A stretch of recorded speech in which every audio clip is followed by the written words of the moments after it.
everybody. Welcome to my Mother Rabbit's kitchen. What are we making? Bread. We're making bread.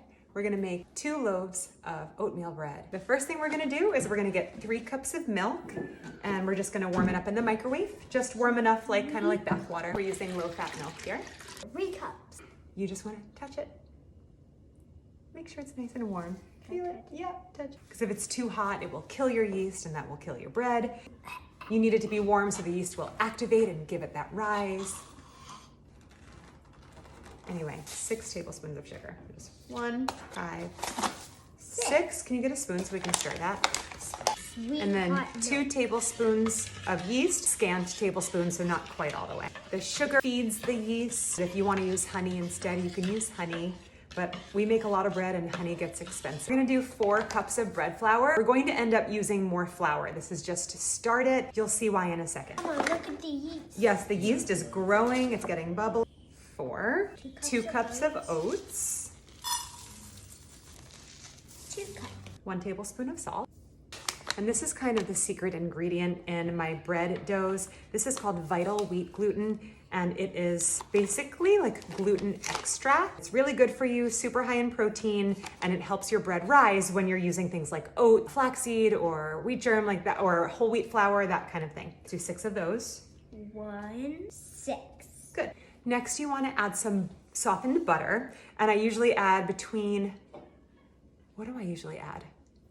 Between 2 and 4 tablespoons, or between 4 and 6 tablespoons? 2 and 3 tablespoons. Okay, I'm just gonna add half of this. So, okay, just cut it right in half, or maybe like a little bit more than half, like that. There we go.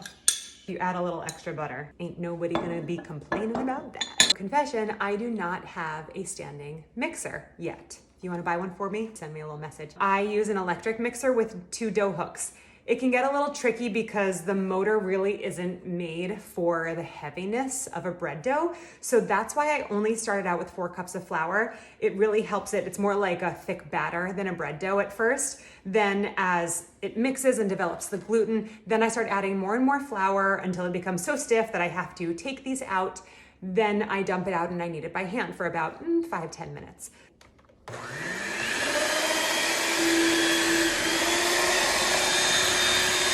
This is more of like a really thick batter. So I'm just gonna keep mixing while it's still kind of wet and soft to develop the gluten that I have. Then I'm gonna sprinkle in some more flour and really make it into that awesome bread dough. So I've mixed this for a few minutes and now I'm ready for Skylar to pour in just a little bit of flour at a time, maybe like a 1/4 cup at a time. So pour in like half of that. And pour in the whole thing. So that's like a half a cup. We're probably gonna put in like a whole cup after this is said and done. I'm gonna keep mixing it until the dough kind of starts pulling away from the sides. It's getting really thick, starting to pull away. Now that I've worked my hand mixer half to death, I'm going to it's a little sticky. We're still gonna add more flour to it, but we're gonna be done with this part. Take our dough and turn it on to a very well floured surface. So Sky, just pick up some flour, sprinkly dinkle. Gonna get every last bit. Before I start kneading the bread, I'm just gonna drizzle some vegetable oil, whatever oil you want. Here we go, we're gonna start kneading. It's gonna feel messy and sticky at first, so let me start, and then when it gets a little more, it's so soft and tender. Oatmeal bread is like our favorite bread, right? For sure. Yeah. And so I'm just gently folding it, kind of getting to know the dough as I go. Hey! And you're gonna wanna do this for, about 5 or 10 minutes, depending on how fast you're going and how many children are working with you. Try to resist the urge to flour and flour and flour. You can grab a little sprinkle, but just work a little bit at a time, or just kind of roll it around in the flour that you already have on the table. I'm gonna show you what you're gonna wanna look for with this dough. This dough is not ready yet, so I wanna show you what you're gonna look for and what you're gonna see when it's not ready. And then I'll show you what you're gonna see when it is ready. Okay, so this dough is probably about halfway or more than halfway there. And you're going to pick up the end of it. You're going to pull it up and see if you can start to see light through it without it breaking. Now you can see that it's still breaking. So we are there, and I'm gonna show you what this looks like. Hopefully you can see what I see. When I pull it up, I can see light through this. I don't know if you can see it, but just trust me, there's light coming through. and there's no breakage. Take our beautiful, soft, perfect oatmeal bread. We're gonna plop it in, roll it around so it gets nice and coated with the oil, and let it rest for 1 hour. My dough is risen. It actually only took about 40 minutes to double in size, and it was kind of popping the top off. So you don't want to overdo it. So once it doubles, you're good. And then you're gonna punch it down, deflate it. And I know you're gonna feel like, why am I deflating this when I just got all of that beautiful rise? Believe me, it will rise again. This is just part of the process. So we're gonna take our cutter, or you could just use a knife, whatever, or just rip it apart with your bare hands. And we're gonna cut it in half.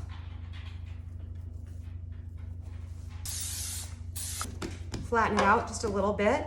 You're gonna roll it up. You don't want any air bubbles in there. And you can tuck in the sides. I usually just kind of slap them, put the seam on the bottom, plop it in, and that's it. And then all I'm gonna do is cover this with plastic wrap and then let it rise again, probably between 40 to 50 minutes is my guess, until it basically rises about an inch over the top and looks really nice and puffy. Now that I only have a few minutes left on my timer for the final rise, I'm just gonna set my oven temp to 375 and let it preheat. So I've got a really good rise on my bread right now. I don't wanna overdo it because it might deflate in the oven. So I'm just gonna very gently peel off the plastic wrap. Gently place these in the oven. Very, very gently. So I'm gonna put the timer on for just 10 minutes at first. When that timer goes off, all I'm gonna do is pop open the oven for just a quick second. I'm gonna lay a piece of tin foil right over the top so they don't get too brown on top. And then I'm gonna set the timer again for 20 minutes after that. So a total of 30 minutes. Look how beautiful those look so far. So I'm just gonna put this tin foil over the top. 20 more minutes. 30 minutes done, and these look amazing. You can hear when they sound hollow inside, that's when you know they're done. I'm just gonna very carefully pop them out of these. They don't stick at all. Look at that. It smells amazing. Oh, so good. Are those beautiful or what?